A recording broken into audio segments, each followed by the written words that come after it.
వార్తా రచన విధి విధానాలు దాని గురించి మనం మాట్లాడుకుంటాం. వార్త రాయటము అన్నదానికి మనం చేసే ఏ పనికైనా సరే కొన్ని పారామీటర్స్, కొన్ని పద్ధతులు, కొన్ని విధానాలు ఉంటాయి. ఈవెన్ మాట్లాడటానికి కూడా భాషాపరంగా మాట్లాడటానికి ఏం విధి విధానాలు ఉంటాయి అని అంటే కొన్ని పద్ధతులు, సాంప్రదాయాలు. మాట్లాడేటప్పుడు మనం తల్లితో ఒక రకంగా మాట్లాడతాం, మన కుటుంబ సభ్యులు పెద్దవాళ్ళతో ఒక రకంగా మాట్లాడతాం, స్నేహితుడితో ఒక రకంగా మాట్లాడతాం, కొత్త వాళ్ళతో ఇంకో రకంగా మాట్లాడతాం, భార్యతో ఒక రకంగా మాట్లాడతాం, చెల్లెలతో ఇంకో రకంగా మాట్లాడతాం. అవతల రిసీవ్ చేసుకునే వాళ్ళని బట్టి, వాళ్ళకి మనకు ఉన్నటువంటి అనుబంధాన్ని బట్టి మాట్లాడే విధానంలో ఎలాంటి మార్పులు ఉంటాయో మనకు అందరికీ తెలుసు. ఫ్రెండ్ కనపడంగానే ఏరా బావా, ఏం మచ్చా, ఇట్లాంటి భాష. కొత్త వాళ్ళైతే ఏమండి, కొంత పెద్దగా ఉంటే ఏం సార్ అని. ఇటువంటి తేడాలు, దీన్నే విధి విధానాలు, మాట్లాడడంలో విధి విధానాలు అని అంటాం. ఎవరితోటి ఎట్లా మాట్లాడాలి, ఎలాంటి వాళ్ళతో ఎట్లా ప్రారంభించాలి, సంభాషణ ఎట్లా మొదలు పెట్టాలి అనే దానికి రకరకాలుగా. సరే, గతంలో విషయం వేరు, కానీ ఇటీవల కాలంలో ఎలా మాట్లాడాలో చెప్పేటటువంటి వాళ్ళు పర్సనాలిటీ డెవలప్మెంట్ అని, వ్యక్తిత్వ వికాసం అని, రకరకాల పేర్లతో ఎలా మాట్లాడాలి, ఎలా సంభాషించాలి, ఇంటర్వ్యూ అయితే ఎలా మాట్లాడాలి అనే అంశాలని శిక్షణ ఇవ్వడానికి సంస్థలు, వ్యక్తులు కోకొలలుగా వస్తున్నారు.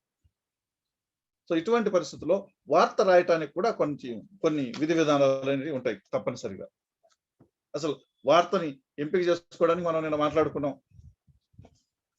రాసేటప్పుడు మధ్యలో దిలీప్ సార్ చెప్పారు, తిరగేసిన త్రిభుజాకారం, పిరమిడ్ అనేటటువంటి అంశాలు.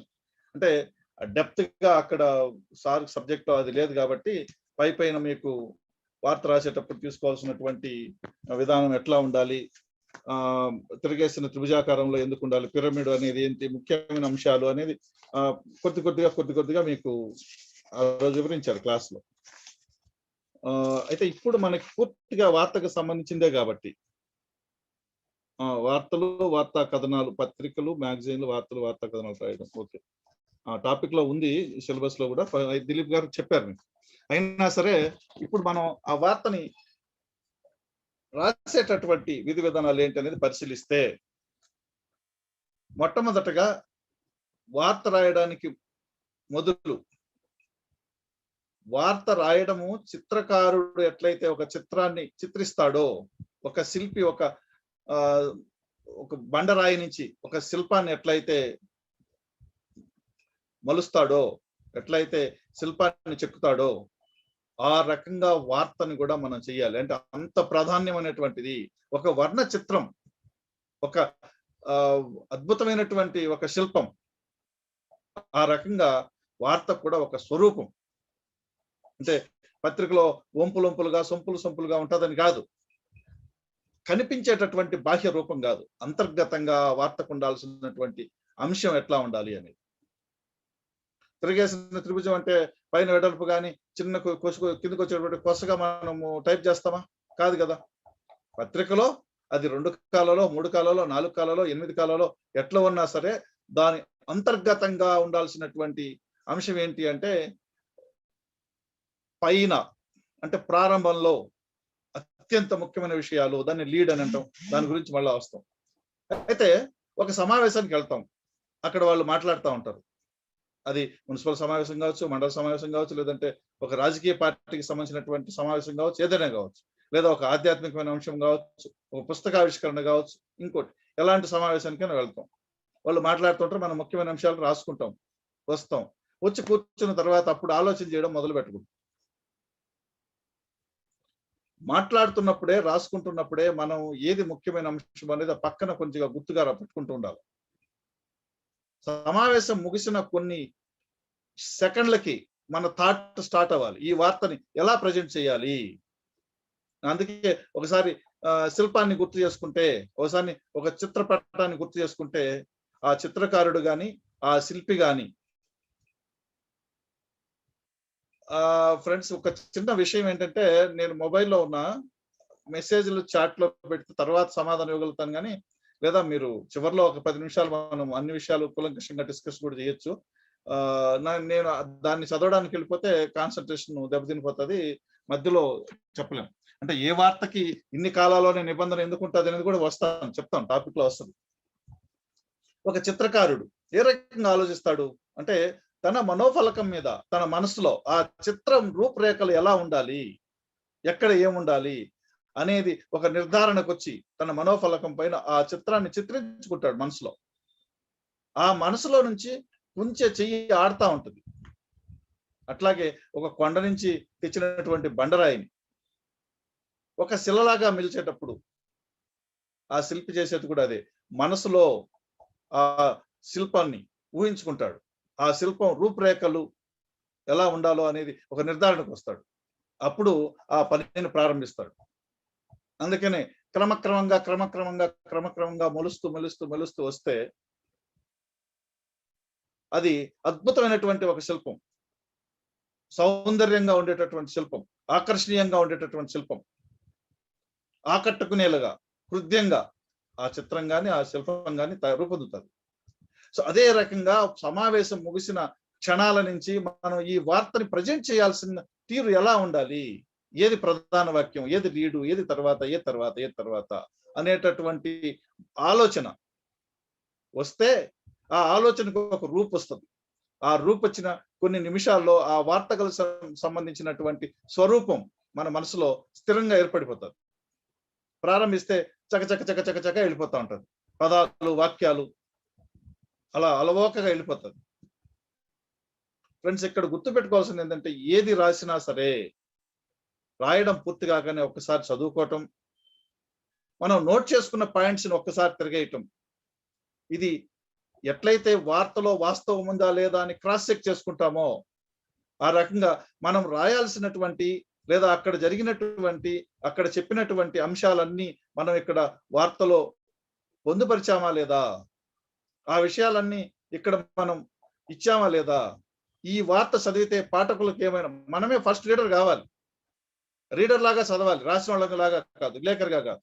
చదివితే అందులో ఏమైనా సందేహాలు వస్తున్నాయా, అసంపూర్ణమైనటువంటి సమాచారం ఏమైనా ఉందా, లేదా దీనికి మరింత వివరాలు ఏమైనా అవసరం ఉన్నాయా అనే కోణంలో ఆ ఆలోచనతోటి, ఆ రకమైనటువంటి దృష్టితోటి ఆ రాసినటువంటి వార్తను చదువుతూ వస్తే ఎక్కడైనా అనుమానాలు వస్తే అక్కడ ఒక చిన్న అండర్లైన్, అంటే ఇప్పుడు మీరు రాయడం లేదు, కంపోజ్ చేస్తారు, టైప్ చేస్తారు, even then we can modify to bold గా పెట్టుకోవచ్చు. అనుమానం ఉండే వాక్యాలను బోల్డ్ చేసి పెట్టుకొని పూర్తయిన తర్వాత అక్కడ ఏం చేయాలి, ఏం వివరణ ఇవ్వాలి, ఎలా మార్పులు చేర్పులు చేయాలనేది చేసుకోవచ్చు. ఏదో ఒక ఇండికేషన్, ఎవరికి ఇష్టమైనటువంటి ఇండికేషన్ వాళ్ళు, కొంతమంది కలర్ చేసుకుంటారు, కొంతమంది బోల్డ్ చేస్తారు, కొంతమంది ఇటాలిక్స్ లాగా, అంటే నార్మల్ అక్షరాలకి కొంత మార్పు, అంటే ఇక్కడ ఏదో చేయాలి అనేటువంటి పూర్తయిన తర్వాత చేయడానికి. సో ఈ రకమైనటువంటి దృష్టి అది ఒక కళాఖండం లాగా, అదొక శిల్పం లాగా భావించుకోవాలి, వర్ణ చిత్రం అనిపించాలి ఆ రకంగా రాయటం అన్నది. ఎందుకు మళ్ళీ మనకి అన్ని వస్తాయి, ఏ విధంగా రాస్తే ఆ విధంగా ఉంటది అని. సో ఇది చూడటం. తర్వాత మనం ఈ ఆసక్తిదాయకంగా ఉందా లేదా, ఆసక్తికరంగా ఉంటేనే వార్తకి విలువ ఉంటుంది, వాస్తవం అనే పునాది మీద నిలబడితేనే ఆ వార్తకి విశ్వసనీయత ఉంటుంది. తర్వాత సమగ్రంగా రాయటం, అంటే ఇప్పుడే మనం మాట్లాడాం, అన్ని అంశాలు ఆ వార్తలో ఉండాల్సినటువంటి సమాచారం మొత్తం ఉందా లేదా, అన్ని విషయాలని పొందుపరిచామా లేదా, గణాంకాలు ఏమైనటువంటి ఖచ్చితంగా ఉన్నాయా లేవా అనేటటువంటిది చెక్ చేసుకొని సంపూర్ణంగా వివరాలు ఉన్నాయి అని సంతృప్తి వ్యక్తం కావటం అనేది సమగ్రంగా ఉండటం. తర్వాత సంక్షిప్తత, అంటే మనం ఒక సమావేశానికి పోతే వాళ్ళు ప్రతి సభ్యుడు మాట్లాడింది రాస్తే, మనం మొన్న పేజీల గురించి ఎవరో ప్రస్తావిస్తే ఒక 50 పేజీలు వచ్చింది ఒక రోజు అని చెప్పారు చూడు. ఆ రకంగా రోజు 50-60 పేజీలు వేయాలి, అడ్వర్టైజ్మెంట్ పక్కన పెట్టి. జనరల్ గా అడ్వర్టైజ్మెంట్స్ పెరిగితే పేజీల సంఖ్య పెంచుతారు, కానీ జరిగిన ప్రతి సంఘటన, జరిగిన ప్రతి సమావేశము, వచ్చినటువంటి ప్రతి ప్రెస్ నోటు పూర్తిగా అందులో ఉండే అంశాలన్నీ ఇక్కడ మనం రాయాలనుకుంటే మనం ఇచ్చేటటువంటి దినపత్రికలు 10% కూడా సరిపోవు. సో ఆ రకంగా రోజు 50 పేజీలో 100 పేజీలు ఇవ్వాలి, అది కాదు. సంక్షిప్తత అంటే చెప్పిందే చెప్పి మన తెలుగు సీరియల్ వస్తూ ఉంటాయి టీవీలో, ఒక్క అడుగు ముందు కదలదు కథ. అంటే నేను చాలా తక్కువ చూస్తాను, నాట్ ఈవెన్ 2%, 1% సీరియల్స్ చూసి. ఎందుకంటే నాకు ఒక రకమైన ఏహ్యభావం, అసహ్యం ఆ సీరియల్స్ అంటే. అందులో వాడే భాష, ద్వంద్వార్థాలు, కుటుంబ నేపథ్యాలని చెప్తూ ఉన్నట్టుంటాయి. ఇద్దరు ఆడవాళ్ళు వాళ్ళ మధ్య తగాదాలు, అత్త కోళ్ళ మధ్య తగాదాలు, మానవ సంబంధాల మీద సానుకూలమైనటువంటి దృక్పథం పెంపొందించేది కానీ ఉండేది కానీ ఒక అక్షరం కూడా ఆ సీరియల్స్ లో కనపడదు. సో అట్లా కాకుండా సంక్షిప్తంగా చెప్పాల్సినటువంటి అంశాన్ని సూటిగా, స్పష్టంగా, సంక్షిప్తంగా చెప్పడం అనేది అత్యంత ముఖ్యమైనటువంటి అంశం వార్తకు సంబంధించి. తర్వాత తాజాగా ఉండటం, నవ్యత అని అంటాం. తాజా సమాచారం అంటే చెప్పి ఆల్రెడీ నిన్న మొన్న ఆ వారం కిందట వచ్చినటువంటి అంశాలను మళ్ళీ మళ్ళీ రాయటం అనేది ఉపయోగం లేదండి. తర్వాత నిన్న నేను సామీప్యత అని ఒకటి చెప్పాను, ఏదో అమెరికాలో యాక్సిడెంట్ అయితే మనకి ఇక్కడ వార్త అవుతుందా అని. కానీ మన ప్రాంతానికి సంబంధించిన వాళ్ళైతే ఖచ్చితంగా అవుతుంది. ఇటువంటి అంశాలను దృష్టిలో పెట్టుకొని వార్తలు ఇవ్వటం అనేది మనం చేయాలి. కానీ ఇక్కడ పాఠకుల దృష్టి అంటే టార్గెట్ రీడర్స్ ఎవరు? మనం అంటే పత్రికల్లో వచ్చేటటువంటి వార్తల్ని ఫ్లవర్ బొకే అని, లేదంటే ఫ్రూట్ పండ్ల బుట్టలని, అంటే మామూలు ఒక పండు కాదు, రకరకాల పండ్లు, ఫ్రూట్స్ బొకే, ఫ్లవర్ బొకే, 4-5 రకాల 5-6 రకాల పూలతోటి బొకే తయారు చేస్తారు. అట్లాగే దినపత్రికలోనో లేకపోతే వార్తాపత్రికలోనో అనేక రకాలైనటువంటి అంశాలు, వివిధ రంగాలకు సంబంధించినవి, వివిధ అంశాలకు సంబంధించినటువంటి వార్తలు ఇస్తూ ఉంటాం. అన్ని వార్తలు పాఠకులందరికీ ఆసక్తికరంగా ఉండవు. కానీ మనం రాసే వార్త, అది ఏ వార్తని కానీ, ఈ వార్తకి ఏ సెక్షన్, ఏ వర్గానికి సంబంధించినటువంటి పాఠకులు ఈ వార్తని ఇష్టపడతారు, ఈ వార్త అంటే ఆసక్తి చూపుతారు, ఈ వార్త అంటే చదవడానికి మొగ్గు చూపుతారు అనేటటువంటి అంశాన్ని ఖచ్చితంగా దృష్టిలో పెట్టుకోవాలి. అంటే భిన్న రంగాలకు సంబంధించినటువంటి, భిన్న వర్గాలకు సంబంధించినటువంటి, భిన్న స్థాయిల్లో ఉండేవాళ్ళు, అది సామాజిక ఆర్థిక స్థాయిల్లో భిన్నంగా ఉండేటటువంటి రకరకాల పాఠకులు మనకు ఉంటారు కాబట్టి, ప్లస్ ఉద్యోగులు, నిరుద్యోగులు, ఉపాధ్యాయులు, విద్యార్థులు, యువకులు, మహిళలు, అందులో మళ్ళా లోకో భిన్న రుచి అని ఒక్కొక్కరికి ఒక్కొక్క రకమైనటువంటి ఆసక్తి ఉంటుంది. సో అందరి ఆసక్తిని, అందరి ఇష్టాలని మనం సంపూర్ణంగా నెరవేర్చలేకపోవచ్చు కాక, కానీ రాసే ప్రతి వార్త, ఈ వార్తకి పాఠకులు ఏ రంగానికి సంబంధించిన ఏ రకమైనటువంటి పాఠకులకు ఆసక్తి ఉంటుంది అనే విషయాన్ని కూడా మనం ఖచ్చితంగా గుర్తుపెట్టుకోవాలి. అంటే ఇక్కడ లీడ్ రాయటం అనేది దిలీప్ గారు డీటెయిల్ గా చెప్పారనుకుంటున్నా. అంటే ఎన్ని రకాల లీడ్ ఉంటుంది ఏంటి అనేది, అంటే తిరగేసిన పిరమిడ్ అని చెప్పింది కూడా నేను విన్నాను కాబట్టి ఆయన పూర్తిగా చెప్పింటారు. అయినా 1-2 జస్ట్ విషయాలు అలా పైన వెళ్ళిపోదాం. సబ్జెక్ట్ లో కొద్దిగా ఉంది కాబట్టి పైపోయినట్లు. అంటే వార్తకు సంబంధించినటువంటి సెంట్రల్ పాయింట్, అత్యంత ముఖ్యమైన అంశాన్ని ప్రారంభంలో లీడ్ గా రాస్తాం. ఇది అనేక రకాలైనటువంటి లీడ్స్ ఉంటాయి. ఒకటేమో హోదాను బట్టి అంటే మాట్లాడినటువంటి వ్యక్తుల్లో అత్యంత ముఖ్యమైన వాళ్ళని లీడ్ గా తీసుకోవటం.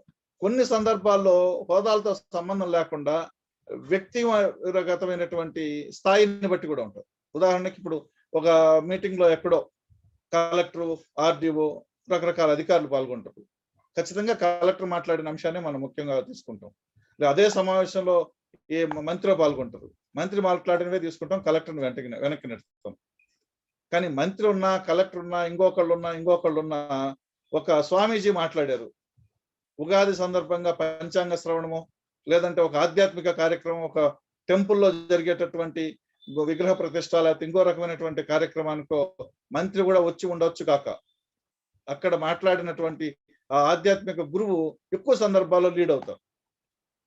ప్రారంభంలో ఆయన మాట్లాడినటువంటి అంశాలు రాయాల్సినటువంటి పరిస్థితి వస్తుంది.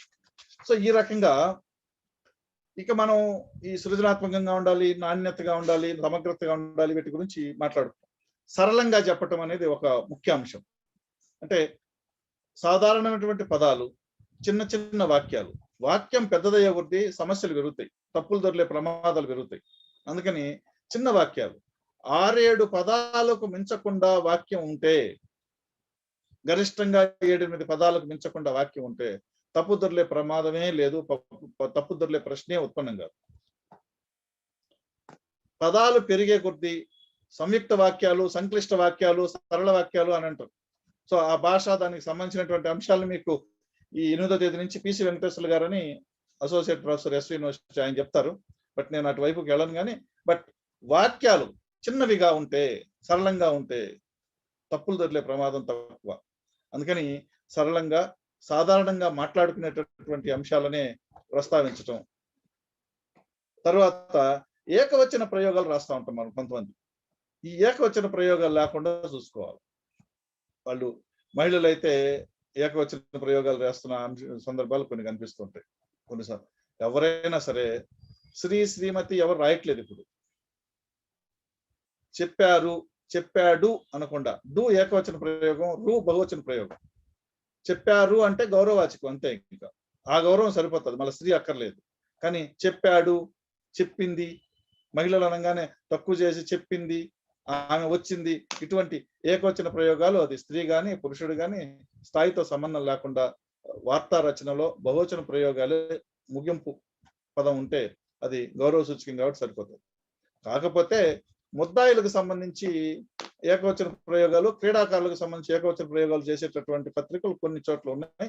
అది ఆయా పత్రికలకు సంబంధించినటువంటి విషయం, వాళ్ళు వినియోగించేటటువంటి శైలి దానికి సంబంధించి ఉంటుంది. అయితే ఇక్కడ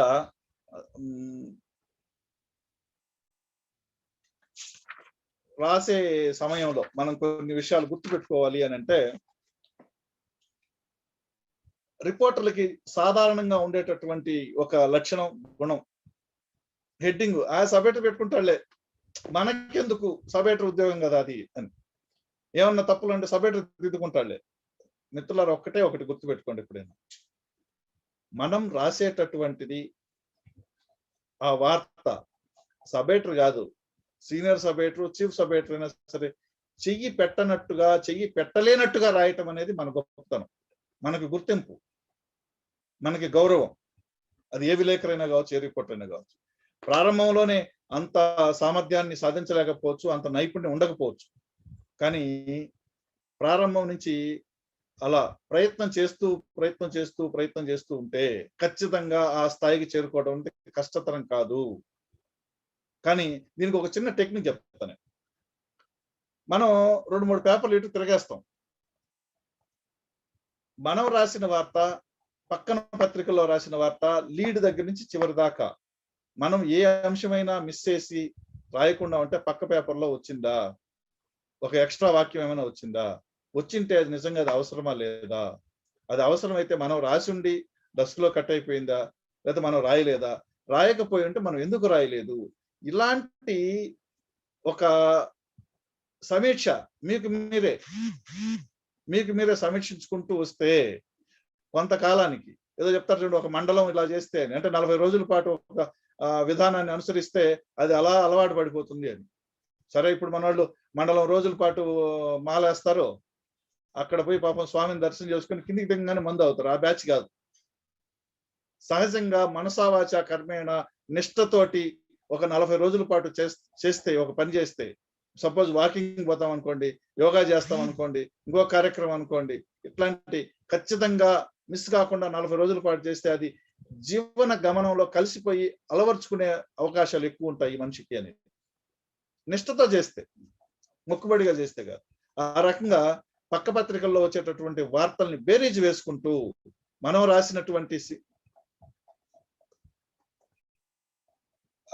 రాసేటటువంటి అంశాలు, పక్క వాళ్ళు రాసేటటువంటి అంశాలు కరెక్ట్ గా ఉన్నాయా లేవా, మనం ఏమన్నా మిస్ అయ్యామా, తక్కువ రాసామా అనేటటువంటిది గమనించుకోవటం. అంతేగాని సబ్-ఎడిటర్ దిద్దుకుంటాడులే అనేటటువంటి అభిప్రాయాన్ని, భావాన్ని పొరపాటు కూడా పెట్టుకోకండి. ఖచ్చితంగా అది మన తిరోగమనానికి దోహదం చేస్తారు తప్ప పురోగమనానికి కాదు. సో ఇక్కడ మనం గమనించాల్సిందంటే, రాసిన వార్తకి శీర్షిక తప్పకుండా పెట్టాలి. శీర్షిక లేకుండా వార్త ఇస్తే తల లేని మొండెంతో సమానం. మీరు ఫ్యాక్షన్ ఏరియాస్ లో కొంచెం కసిగుద్ది జరిగేటటువంటివి, రకరకాల హత్యలు జరుగుతూ ఉంటాయి ఫ్యాక్షన్ లో. ఫ్యాక్షన్ అనగానే మళ్ళీ రాయలసీమ అనుకోకండి, దుర్మార్గం అది. కృష్ణా జిల్లాలో ఫ్యాక్షన్ ఉంది, గుంటూరు జిల్లాలో ఫ్యాక్షన్ ఉంది, హైదరాబాద్ ప్రాంతంలో ఉంది. ఎక్కడ ఇదేమి అతీతమేం కాదు, మిగతా వాళ్ళు ఏమో సచ్చిలూరు కాదు. రాయలసీమ సంస్కృతి అని రాసినటువంటి పత్రికలు ఉన్నాయి. దరిద్రం. సంస్కృతి అంటే అర్థం తెలుసుకోవాలా. సంస్కృతి అంటే అత్యధికమైనటువంటి ప్రజలు ఆచరించే సాంప్రదాయము. ఒకవేళ రాయలసీమ ఫ్యాక్షన్ అనుకున్నా ఆ పాపులేషన్ లో అక్కడున్న జనాభాలో 0.1%, నాట్ ఈవెన్ 1%, 0.1% ఆ ఫ్యాక్షన్ ఆ రక్కసి కోరల్లో ఉండేటటువంటి వాళ్ళు. అంత మాత్రాన అది అక్కడ సంస్కృతి అవ్వదు. సో సరే, ఇప్పుడు తగ్గింది కానీ ఆ రకంగా రాయడం కూడా. గతంలో ఇట్లా కూడా రాసేవాళ్ళు. సో శిరస్సు లేకుండా ఉంటే, ఎక్కడైనా హత్య జరిగినా సరే కేవలం బాడీ దొరికితే తల దొరకకపోతే ఐడెంటిఫై చేయలేరు. అందుకని వార్తకి ఖచ్చితంగా శీర్షిక రాయడం అనేది మొదటి డే 1 నుంచి అలవర్చుకోండి. కానీ శీర్షిక రాసి వార్త రాయడం మొదలు పెట్టదు. ఎందుకంటే మన రాతంతా ఆ శీర్షిక చుట్టూనే, ఆ పదాల చుట్టూ తిరుగుతూ ఉంటాం. వార్త సంపూర్ణమైన తర్వాత ఒక్కసారి చదువుతాం కదా, చదివిన తర్వాత ఒక నిర్ణయానికి వచ్చి దానికి ఏ శీర్షిక అయితే ఆకట్టుకునేట్టుగా ఉంటుంది, పాఠకుడు వార్త చదవడానికి ఆసక్తి చూపించేటట్టుగా ఉంటది, ఏ శీర్షిక అయితే అందులో ఉండేటటువంటి సమాచారాన్ని తెలియజేసేటట్టుగా ఉంటది అనేటువంటిది ఆలోచించి ఆ రకమైనటువంటి శీర్షిక పెట్టాలి. తర్వాత వాక్యాలు చిన్నవిగా ఉండటం. ఇందాక చెప్పాను నేను, అది చాలా ఇంపార్టెంట్, వాక్యాలు చిన్నవిగా రాయటం అనేది. తర్వాత ఎలా ప్రారంభించాలి వార్తని, లీడ్ అని చెప్పారు కదా, మళ్ళా ఎలా ప్రారంభించాలి ఏంది అని అనకండి. లీడ్ లో కూడా కొంతమందికి ఆదివారం సాయంత్రం టౌన్ హాల్లో జరిగిన సమావేశంలో అని మొదలు పెడతారు. ఆదివారము, బుధవారము, లేకపోతే ఈ రోజు, లేకపోతే సెప్టెంబర్ 5వ తేదీ, అక్టోబర్ 5వ తేదీ సాయంత్రం జరిగిన సమావేశం. ఇట్లాంటి తేదీలు, రోజులు, ఊర్ల పేర్లు, ఇటువంటి వాటితోటి వాక్యాన్ని ప్రారంభించొద్దు. తొలి వాక్యాల్ని అక్కడ జరిగినటువంటి అంశానికి సంబంధించిన అతి ముఖ్యమైన విషయాలతో ప్రారంభించాలి. అదొకటి మనం గుర్తుపెట్టుకోవాలి. తర్వాత ఇంకొంతమంది ఇంకో దురలవాటు ఉంటుంది. ఒక కార్యక్రమంలో 15 మంది 20 మంది ప్రేక్షకులు ఉంటే అందులో 10 మంది పేర్లు మనం పేపర్లో రాస్తాం. పేర్ల కోసం వార్త రాయకండి. ముఖ్యమైన వాళ్ళు 3, 4, 5 వాళ్ళు అయిన తర్వాత తదితరులతో ముగించేయాలి. పాల్గొన్న వాళ్ళందరి పేర్లు రాయడం అనేది సాధ్యం కాదు. వేదిక మీద ఉన్నటువంటి వాళ్ళు, వేదిక మీద కూడా కొన్ని సమావేశాలు ఒక 15 మంది 20 మందిని కూర్చోబెడతా ఉంటారు. సాధ్యమయ్యే పనే కాదు అది. ఆ 20 మంది పేర్లు రాస్తే ఏ పాఠకుడు విసుగు చెందకుండా అన్ని పేర్లు చదవడు. అది అందుకని తదితరులలో తోసేయటమే, మొహమాటానికి పడకపోకూడదు. ఒక చిన్న మాట చెప్తాను. ఇక్కడ కూడా ప్రాధాన్యాన్ని బట్టి వ్యక్తులకి వార్తల ప్రాధాన్యం ఇవ్వాలి. వాళ్ళ హోదాలను బట్టి, వాళ్ళకు మాట్లాడినటువంటి అంశాలను బట్టి. ఒక చిన్న ఉదాహరణ చెప్తా. తాతారావు గారని, బహుశా ఇప్పుడు ఆయన ఉన్నారు లేదు నాకు లేదు, ఈ మధ్య టచ్ లో లేము, 10-15 ఏళ్ల నుంచి. ఆయన ఇండియన్ ఎక్స్ప్రెస్, ఆంధ్రప్రభ, తిరుపతిలో ఉండేవారు. పెద్ద ఆయన, మన చైర్మన్ గారికి బాగా తెలిసి. ఆయనకి ఒక అది మంచి కానీ దురలవాటు కానీ ఏదైనా కావచ్చు కాక, పెద్ద వయసులో పెద్దవాడు, బాగా ఎయిర్పోర్ట్కి వస్తారు. తిరుపతి అని అంటే విలేకరులకి ఎయిర్పోర్ట్ కనీసం వారానికి 2 సార్లు వెళ్లాల్సి ఉంటుంది. వివిఐపీలు వస్తూ ఉంటారు. వాళ్ళని రిసీవ్ చేసుకోవడాలు, అక్కడ జరిగే గొడవలు, ఇవే పెద్ద వార్తలు కాబట్టి అక్కడికి ఆయన కూడా వస్తారు. లాంజ్ లో కూర్చొని ఉంటాం. విఐపీ రాకముందే జర్నలిస్టులు అందరూ పోయి ఆయనకి, తాతారావు గారు నమస్కారం సార్, తాతారావు గారు నమస్తే సార్, తాతారావు గారు బాగున్నారా అంటే, ఇట్లా అడిగిన వాళ్ళ పేర్లన్నీ మరుసటి రోజు పేపర్లో వస్తాయి. మంత్రి కూడా కావచ్చు కాక ఈయన పలకించకుండా నేరుగా లోపలికి పోతే ఆయన పేరు రాదు అని తిరుపతిలో ఉండే జర్నలిస్ట్ సర్కిల్లో ఒక టాక్. అంటే నన్ను పలకరిస్తే కదా అన్న ధోరణిలో ఉంటుంది. నిజానికి అది అందులో నిజమెంత అబద్ధం ఎంత అనేది నేను చెప్పలేను, కానీ ఒక రకమైనటువంటి ఆయన పెద్ద ఆయన మీద యంగ్స్టర్స్ వేసుకునేటటువంటి జోకులు. ప్రభలో కొన్ని పేర్లు ఎక్కువ రాస్తే సార్ని చాలా మంది పలకరించినట్టున్నాను నేను ఎయిర్పోర్ట్ లో అని చెప్పి అనేవాడు. సో అట్లా పేర్ల కోసం రాయద్దు. తర్వాత ఆంగ్ల పదాలు, ఇంగ్లీష్ పదాలు, ఇంటి పేరు ఇనిషియల్ రాగానే ఎన్ అంటే ఎన్ అని ఇంగ్లీష్ లో రాయటం, ఇది చేస్తా ఉంటాం. ఇటువంటివి సంపూర్ణంగా పరిహరించాలి. ఎలాంటి పరిస్థితుల్లోనూ రాయద్దు. తర్వాత భాషకు సంబంధించినటువంటి పాఠ్యాంశాల్లో ఈ విషయం కూడా చెప్తారు. కానీ ఒక వాక్యంలో ఒకే పదం 2 సార్లు రాకుండా మనం ఖచ్చితమైన జాగ్రత్త తీసుకోవాలా. ఒక వాక్యంలో ఒకే పదం 2 సార్లు రాకుండా చూసుకోవాలా. మీరు ఒకసారి రాసిన తర్వాత చదువుకోండి కావాలంటే. తర్వాత 2 క్రియలు రాస్తారు ఎక్కువ మంది. చెప్పడం జరిగింది. మనోళ్ళు మాట్లాడేటప్పుడు మామూలుగా కూర్చొని మాట్లాడతారు కానీ వేదిక మీదకి వెళ్ళంగానే నాయకులు గాని, సుమారైన చోటమాట గాని, ఈవెన్ అధికారులు కూడా ముఖ్యమంత్రి అన్ని మండలాల్లోనూ టీకాలు వేయించాలని చెప్పడం జరిగింది. ఈ చెప్పడము క్రియే, జరిగింది క్రియే, 2 క్రియలు. 2 క్రియలు రాయకూడదు, ఒకే పదాన్ని 2 సార్లు రాయకూడదు. ఈ ప్రాథమికమైనటువంటి జాగ్రత్త. దీన్ని మనం ఖచ్చితంగా చూసుకోవాలా. ఇంకా ఆంగ్ల పదాలు లేకుండా ఉండటం. ఇక ముఖ్యమైనది ఏంటంటే రంకు, డొంకు, బొంకు ఇట్లాంటి కొన్ని పదాలు వస్తూ ఉంటాయి. అంటే బూతు అర్థం ధ్వనిస్తుంది వాటిల్లో. అవి రాయకుండా ఉండాలి. ఏంటంటే చెప్పడంకు అని రాస్తారు. వెంకటాపురంకు, వెంకటాపురానికి అని రాయాలి. రంకు, బొంకు అనేది మండలంగా, కరువు మండలంగా ప్రకటించారు. ఈ లంగా అనే మాటని కొంత న్యూనత రకమైనటువంటి అర్థంలో వాడుతూ ఉంటారు, లంగాగాడు అని కొన్ని ప్రాంతాల్లో. సో అందుకని సపోజ్ వెంకటగిరిని కరువు మండలంగా అని రాయడం బదులు వెంకటగిరిని కరువు ప్రాంతంగా ప్రకటించారు, లేదా వెంకటగిరి మండలాన్ని, అంటే మొత్తం ప్రాంతాన్ని కాకుండా ఒక మండలాన్ని ప్రకటించినప్పుడు ఎలా రాయాలంటే స్పష్టత ఉండాలి. వెంకటగిరి మండలాన్ని కరువు ప్రాంతంగా ప్రకటించారు, వెంకటగిరిని కరువు మండలంగా రాయకుండా. సో ఈ రకమైనటువంటి స్వల్పమైన మార్పులతోటి మనం కొన్ని ఇబ్బందికరమైనటువంటిది. ఛార్జీల పెంపుకు నిర్ణయం తీసుకున్నారు అని రాయకూడదు, పెంపునకు లేదా ఛార్జీలు పెంచాలని నిర్ణయించారు. అంటే అక్కడ మనం చదివేటప్పుడు అంటే ఆ దృష్టితో ఎందుకు అని అంటే మనకి టైప్ చేసేటప్పుడైనా ఇంకో సందర్భంలో అయినా టైపికల్ మిస్టేక్స్ లేదంటే ఒక రకమైన స్పేస్ ఎక్స్ట్రా రావటం 2 అక్షరాల మధ్యలో ఎక్కడైనా ఏ ప్రమాదకరమైన ఏదో చిన్న తప్పిదం వల్ల జరిగినా అక్కడ వేరే అర్థాలు స్ఫురించకుండా స్పష్టత ఉండేటట్టుగా జాగ్రత్త పడడం అనేది వార్తలు రాసేటప్పుడు తీసుకోవాల్సినటువంటి జాగ్రత్తలు. వీటితో పాటు మరికొన్ని విషయాలను కూడా మనం గమనిస్తే మనం నవ్యత అనేది ఒక మాట చెప్పుకున్నాం.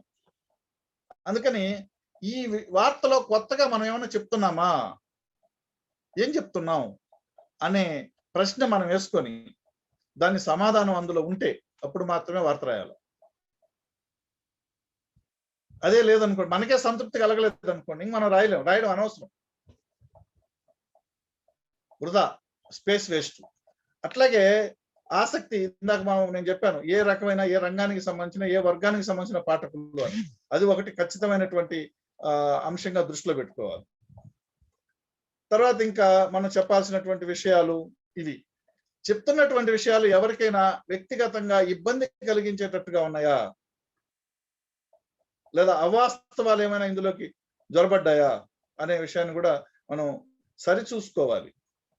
ఒకవేళ ఎవరికైనా ఇబ్బంది కలిగించేటట్టు ఉంటే ప్రజా ప్రయోజనం ఉన్నప్పుడు ఎక్కడ రాజీ పడాల్సిన పని లేదు.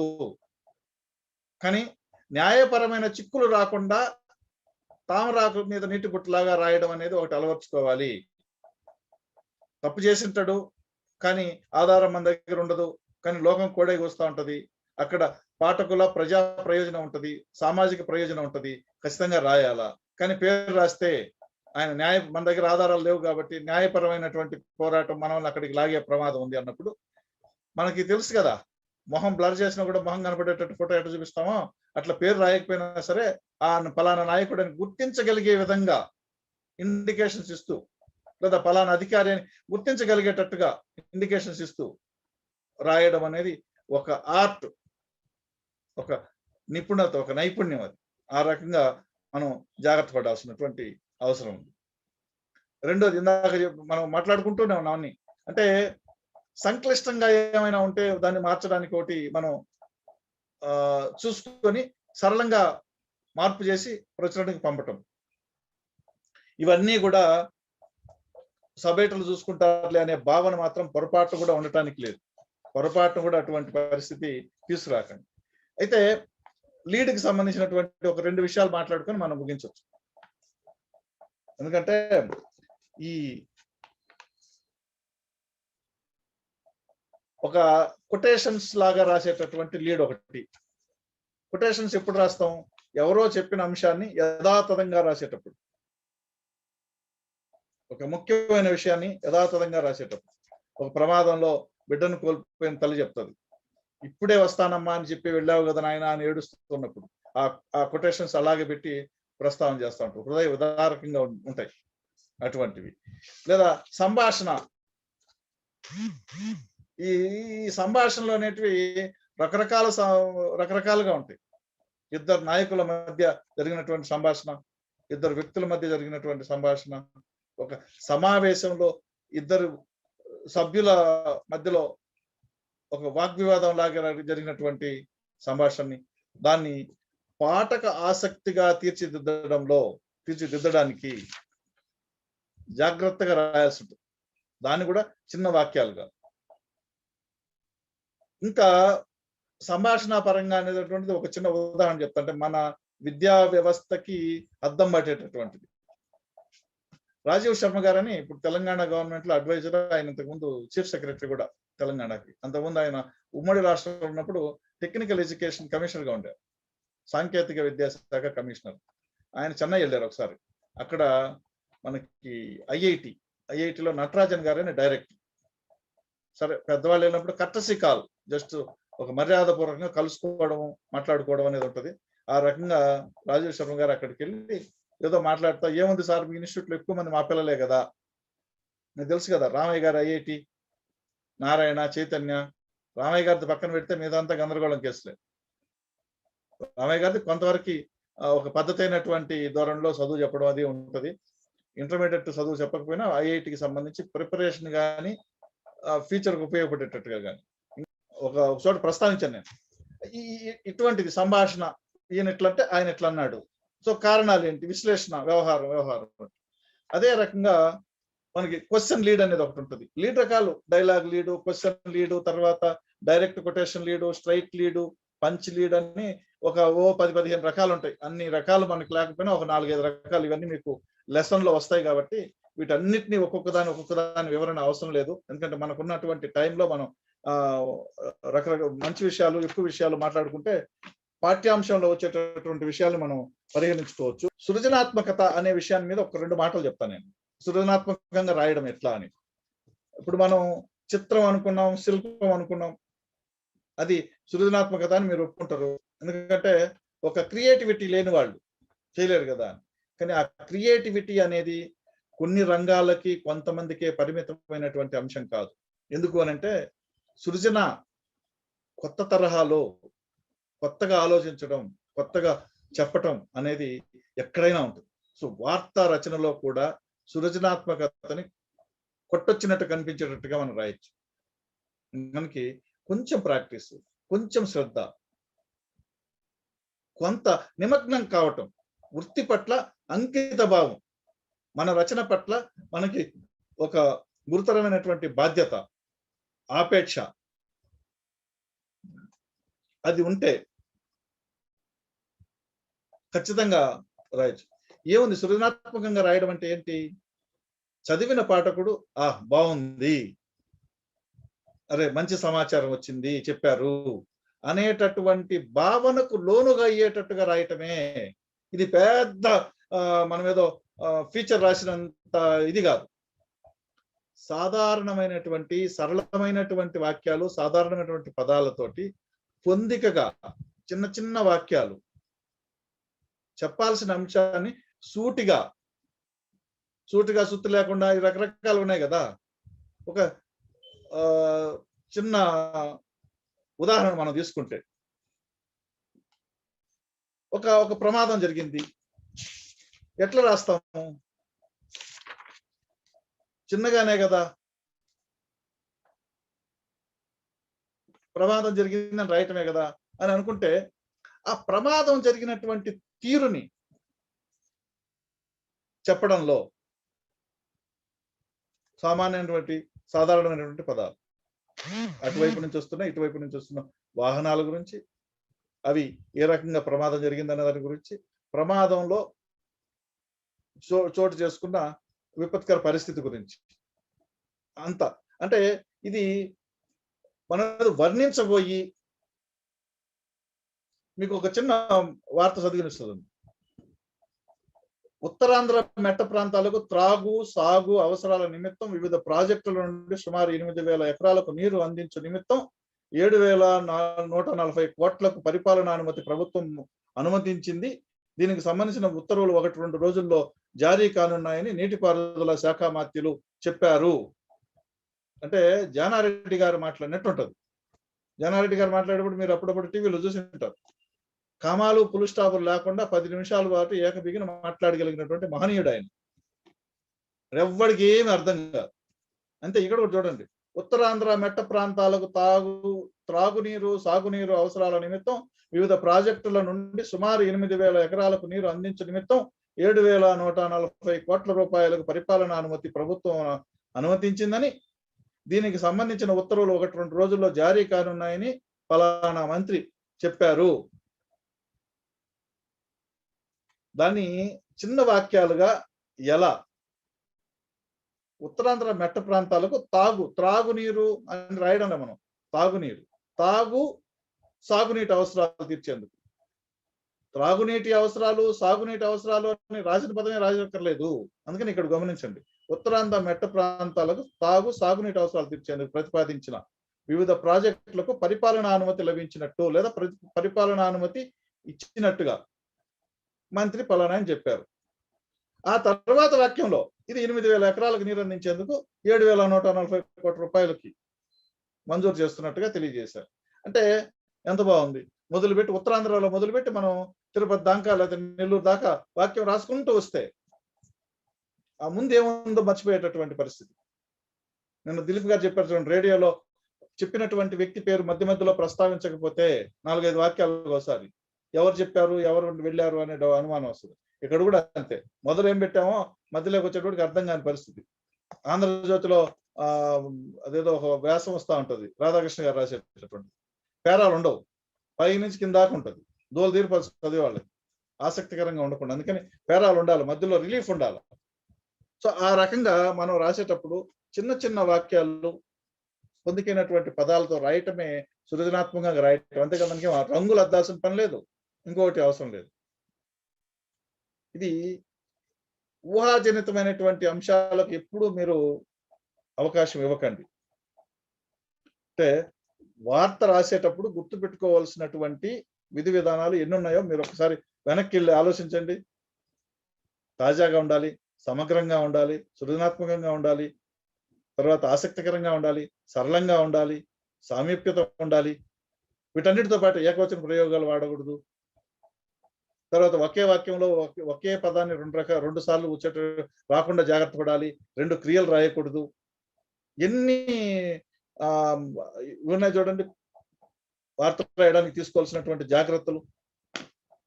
వీటన్నిటిని గుర్తు పెట్టుకొని ఖచ్చితంగా నియమంగా రాసిన తర్వాత ఒకసారి చదవాలి. తర్వాత శీర్షిక ఖచ్చితంగా రాయాలి. ఇది కూడా విధి విధానాల్లో భాగం. తర్వాత విపరీతమైనటువంటి పేర్లని పుంఖానుభంగాలుగా పేర్లను చొప్పించకూడదు. వార్త రాయడం లేదా టైప్ చేయడం మొదలు పెట్టేటప్పటికే దాని స్వరూపం మన మనసులో ముద్రపడిపోవాలి. యథాతథంగా మనం ప్రింట్ చేసామా, మొత్తంగా మనం అనుకున్నట్టుగా వార్త వచ్చిందా లేదా అనేది ఒక్కసారి చదువుకొని నిర్ధారణకు వచ్చిన తర్వాత ఎస్ అనే సంతృప్తి మనకు వచ్చిన తర్వాత అప్పుడు ఆ వార్తని డస్క్కి పంపించాలి. ఇక్కడ అత్యంత ముఖ్యమైన ఇంకొక విషయం చెప్తాను మీకు. సమయం, టైం చాలా ముఖ్యమైనది. మనం రాసి ఏ 11 గంటలకో 12 గంటలకో మనకున్నప్పుడు మనం పంపుదాం అనేది కాదు.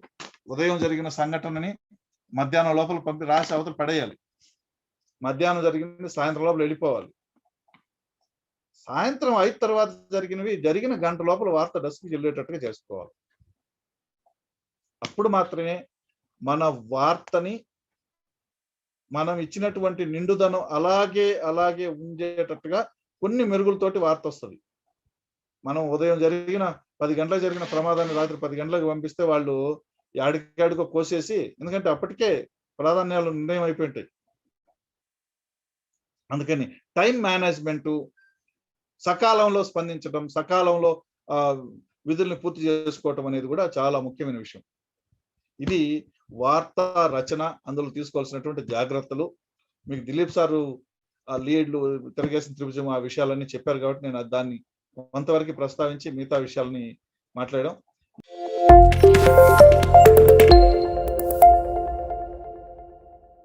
ఈ వార్తలకి లీడ్స్ హెడ్డింగ్ లేకుండా వార్తలు ఇచ్చే ఇన్ఫర్మేషన్ మంచి ఇన్ఫర్మేషన్ ఇచ్చారు సార్.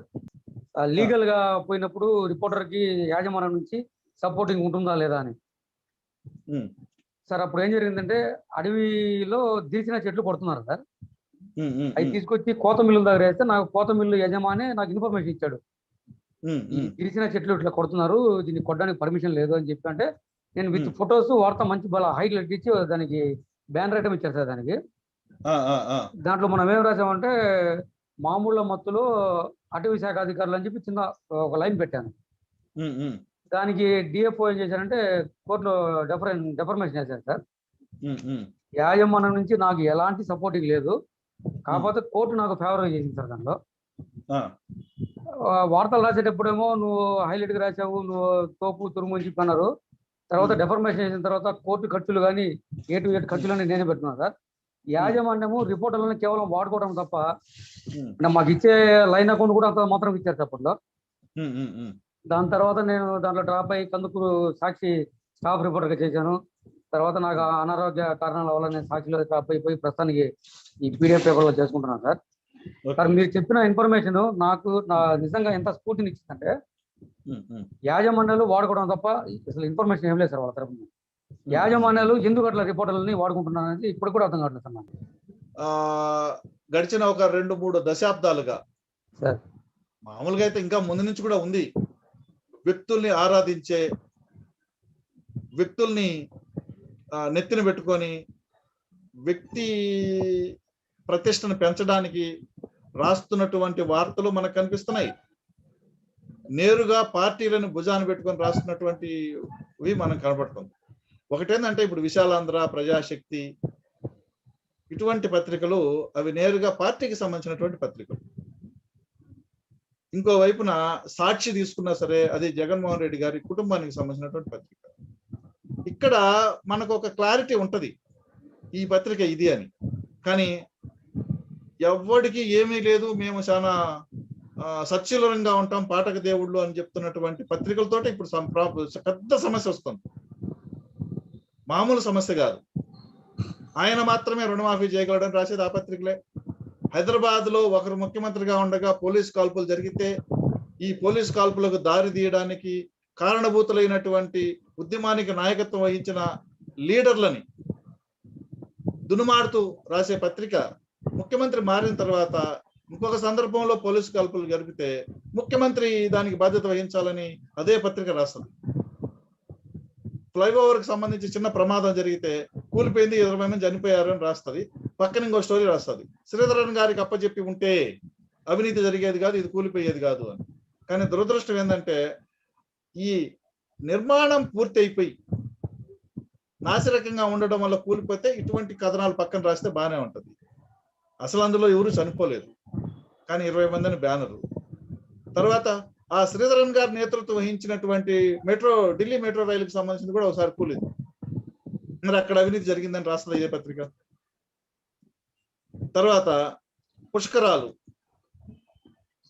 ఇటువంటి ప్రతి సంఘటన ఎందుకంటే 2004లో కృష్ణా పుష్కరాలు జరిగినాయి అనుకుంటా, నాకు గుర్తున్నందుకు రాజశేఖర రెడ్డి గారు ముఖ్యమంత్రి అయిన తర్వాత అక్కడ ఆ బారికేడ్ పడిపోయి ముగ్గురు చనిపోవడం, some incident was there, bad incident. అప్పుడు మోహన్ కందా గారు చీఫ్ సెక్రటరీ, తర్వాత డీజీపీగా ఎస్తో స్టార్ట్ అవుతుంది, పేరు నాకు గుర్తు రావట్లేదు, పెరవరం రాములు గారి తర్వాత ఆయన డీజీపీ. నిజానికి డీజీపీ ఆ పుష్కరాలు ప్రారంభం కావడానికి ముందే ప్రభుత్వానికి ఒక లేఖ పెట్టాడు, నేను ఎల్టీసీకో లేదో సంభవ వేరే ప్రోగ్రాం కోసమో కుటుంబంతో పోవడానికి సెలవు కావాలి అని. అంటే ఈ ఇన్సిడెంట్ జరిగింది. మోహన్ కందా గారు నేను రాజీనామా చేస్తాను ఏదో ముఖ్యమంత్రి గారిని అడిగారని అంటారు. అది ఎంతవరకు నిజమైన కదా తెలియదు, బయటికి తెలియదు. ఆయన పోలేదు, లీవ్ లో పోలే. సెలవు అడిగిన సిఎస్, సెలవులో వెళ్ళిన డీజీపీ. అసలు డీజీపీ దేనికోసం వెళ్ళాడు? సెలవులో దీనికోసం వెళ్ళాడా? ఇది మొదటి పేజీలో వార్త అండి. అదే పత్రికలో లోపల పేజీలో డీజీపీ పలానా కార్యక్రమం కోసం ఆయన కుటుంబ దీనికోసం సెలవులో వెళ్ళాడని రెండో పేజీలో ఇంకొక వార్త ఉంటుంది. ఇంత దిగజారుడు జర్నలిజం లో మనం పనిచేస్తున్నాం. కానీ మనం ఎక్కడ నిరుత్సాహపడిపోయి అయ్యో అనుకోని అక్కర్లేదు. గొంగళ్ళు అన్నం తింటున్నాం, వెంట్రుకలు అవి వస్తానే ఉంటాయి, కానీ రాకుండా జాగ్రత్తగా తినడానికి మనం అలవాటు చేసుకోవాలా మన వరకు మనం. ఇంకోటి కూడా, యాజమాన్యాల కంటే కూడా మిడిల్ మేనేజ్మెంట్ వాళ్ళతోటి ఎక్కువ సమస్యలు. సరే, కొన్ని పత్రికల్లో యాజమాన్యాలు ఎట్లా ఉంటాయి, ఈ 20 మంది మృతి సంఘటన కూడా అంతే. నువ్వు రాయబోయ్ అని అన్నట్టుగా నాకు తెలిసిన సమాచారం, అది జరగలేదు కదా అంటే. సో ఈ పరిస్థితుల్లో మనకి కత్తి మీద సాము నిజానికి జర్నలిస్టులకి. ఎందుకంటే కొన్నిసార్లు ఆ కేసులు పెడితే సంవత్సరాల తరబడి నడుస్తుంటాయి. అప్పటికి మనం ఆ పత్రికలో ఉంటామో లేదో తెలియదు, బట్ కేసులో మనం ఉంటాం. తర్వాత నాయకులకి మాటలకి లోబడి ఉద్యోగాల నుంచి తొలగిస్తున్నటువంటి దృష్టాంతాలు ఉంటున్నాయి. ఇప్పుడు ఏముంది, ఆ కమలాపురం దగ్గర బ్రాహ్మణి స్టీల్స్ కి సంబంధించినటువంటి రాసినటువంటి వార్తలన్నీ బోగస్ కదా. అదిగో జింక, ఇదిగో వంక, ఓ జింకను కట్టేసి రాశారు అనేది నిర్ధారణ అయింది, ఫోటో తీశారు అనేది. సో ఇట్లాంటివి అనేకం అనేకం అనేకం. అంటే పైశాచికం అంతా జర్నలిజంలోకి వచ్చిందా అని అనిపిస్తుంది కొన్నిసార్లు, కొన్ని సందర్భాల్లో.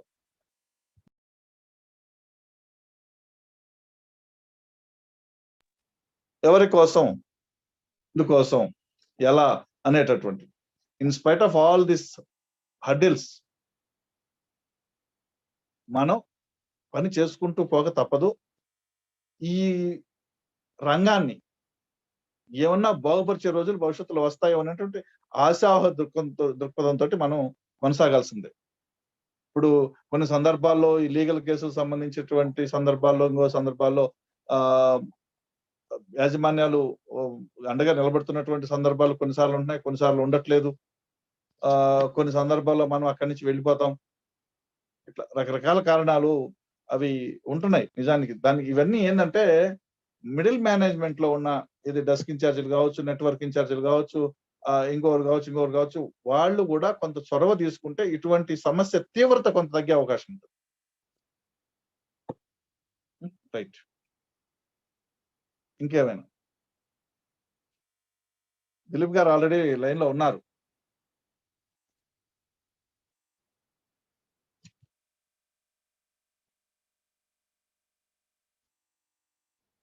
ఎవరో మిత్రులు మెసేజ్ పెట్టారు, ఈ పత్రికల కంటే విశాలాంధ్ర ప్రజల కోసం పనిచేస్తున్నాయి.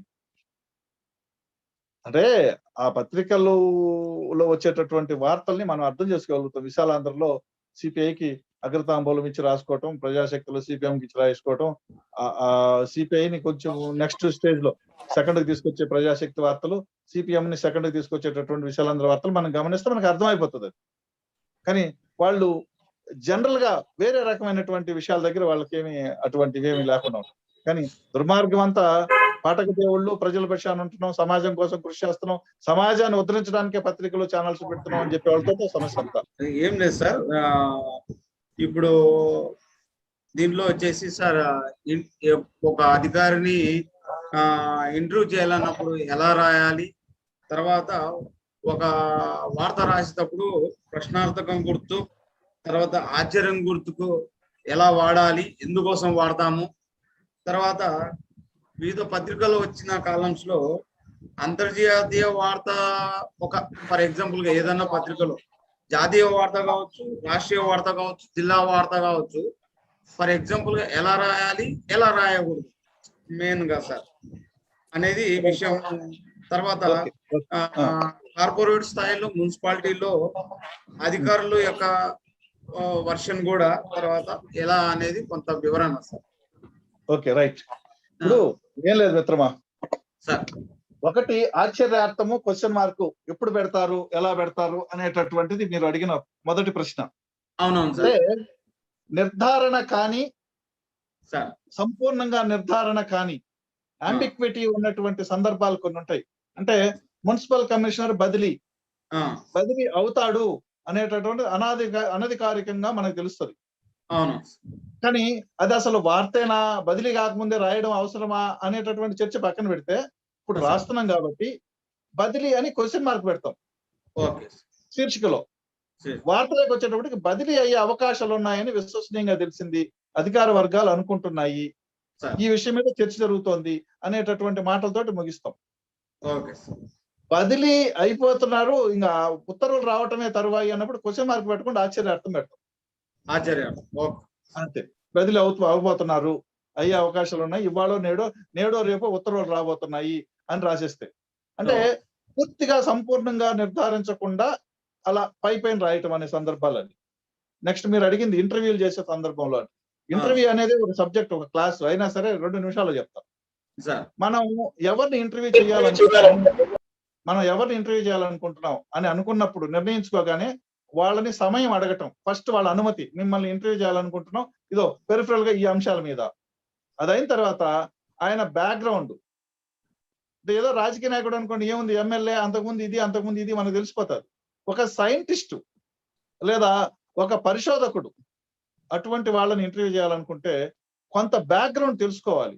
ఆయన ఏ రంగంలో కృషి చేశారు, ఏ రంగంలో కృషి చేస్తున్నారు, ఆ రంగంలో ఆయన స్థితి ఏంటి, దేశంలో ఓ 10 మంది ఆ రంగంలో ఉంటే ఈయన ఏ స్థానంలో నిలబడతారు, ఆ రంగం వల్ల సమాజానికి వనగూరుతున్నటువంటి ప్రయోజనాలు ఏంటి అనేటటువంటి తెర వెనుక నేపథ్యంలో ఉండేటటువంటి అంశాలని, ఆ రంగంలో ఆయన చేసినటువంటి కృషి ఎంత గొప్పది, దానివల్ల వనగూరినటువంటి ప్రయోజనాలు ఎన్ని అనే అంశాలని మనం దృష్టిలో పెట్టుకొని ప్రశ్నలు తయారు చేసుకొని ఆ ప్రశ్నని అడుగుతూ ఇంటర్వ్యూ రాసే ముందు ఆ వ్యక్తి గురించి కూడా ఒక 4 వాక్యాలు రాయాలి, ఆయన నేపథ్యం గురించి 4 వాక్యాలు రాయాలి. ప్రశ్న అడిగేటప్పుడు చాలా స్పష్టంగాను, సూటిగాను, చిన్నవిగాను, సంక్షిప్తంగాను ఉండాలి. ప్రశ్న ఇక్కడి నుంచి అంటే నెల్లూరు నుంచి విశాఖపట్నం దాకా ప్రశ్న ఉండి ఆయన సమాధానం అవునండి అన్నట్టు ఉండకూడదు. మీరు నదుల కాలుష్యం గురించి, నదుల కాలుష్యం లేకుండా పోవడం గురించి లోతుగా పరిశోధన చేశారని, మీరు చెప్పినట్టుగా పథకాలను రూపొందిస్తే నదుల్లో కాలుష్యం తగ్గే అవకాశం ఉందని అంటున్నారు, నిజమేనా అంటే నిజమే అంటాడు. అది కాదు ప్రశ్న. చాలా చిన్నదిగా, నదుల కాలుష్యాన్ని తగ్గించటానికి మీరు ఇచ్చే సూచన ఏంటి, లేదా మీరు చేసిన పరిశోధన ఏ రకంగా ఉపయోగపడుతుంది. ఇంత చిన్నగా ప్రశ్నకి సమాధానం పెద్దదిగా రాబట్టాలి. ఇది ఇంటర్వ్యూ చేయడానికి ముందు, ఇంటర్వ్యూ తరువాత అని 3 రకాలు. సినిమా కంటారు చూడండి, pre production, production, post production అని. అట్లా ఇంటర్వ్యూ చేయడానికి ముందు మనం నేపథ్యము, ప్రశ్నావళి రూపొందించుకోవడం, ఇంటర్వ్యూ సమయంలో ఆవేశాలు లేకుండా, ఇంకా కొన్ని చెప్తారు దాంట్లో, పోంగానే సార్ మొదలు పెడదామా అని ప్రశ్న కాకుండా, నమస్కారం అండి, ఎప్పుడు మీ ప్రయాణం అంతా బాగానే జరిగిందా, బయట ఊరు నుంచి వచ్చిన వాళ్ళకి కదా సహజంగా ఇంటర్వ్యూ చేస్తాం, లోకల్ గా ఉండే వాళ్ళని చేస్తే ఈ ప్రయాణం గురించి అక్కర్లా, అంతా ఓకేనా సార్, బాగానే ఉందా ఏంటి అని, అంటే ఆ ట్రాక్ లేకి తీసుకురావడానికి కోసమని సాధారణమైనటువంటి ప్రశ్నలు అడిగినట్టుగా మొదలు పెట్టాలి అనేటటువంటిది ఒక విధానం. అదైన తర్వాత ప్రశ్నకి సమాధానం చెప్పేటప్పుడు ఇంకో ప్రశ్న అడగటం కాదు, ఆ సమాధానంలో నుంచి ఇంకొక ప్రశ్న అడిగి, అంటే పాఠకులను దృష్టిలో పెట్టుకొని దానికి సంబంధించినటువంటి వివరణ అవసరం అనుకుంటే అనుబంధ ప్రశ్న అడిగేటట్టుగా మనం ఉండాలి.